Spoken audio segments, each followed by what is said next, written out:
Nyesel banget baru tahu cara bikin chicken luncheon sekarang. Ini tuh rasanya enak banget dan pastinya sehat. Bisa di frozen dan buatnya super mudah. Serius deh, saat ngedit videonya aku jadi kepengen makan ini lagi. Pertama, rendam angkak dengan air panas, diamkan sesaat. Masukkan paha ayam, bawang bombay, putih telur, maizena, dan semua bumbu kering ke dalam chopper.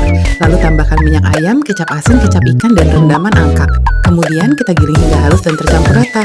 Setelah itu tinggal tuang ke atas loyang yang sudah dialasi dengan baking paper, ratakan permukaannya dan kukus selama 25 menit hingga matang. Setelah matang tinggal dipotong-potong dan dipanggang sebentar di atas pan supaya wanginya semakin keluar. Kalau mau dibekukan, setelah dikukus kalian tinggal tunggu dingin lalu simpan dalam wadah tertutup dan masukkan ke freezer. Selamat mencoba!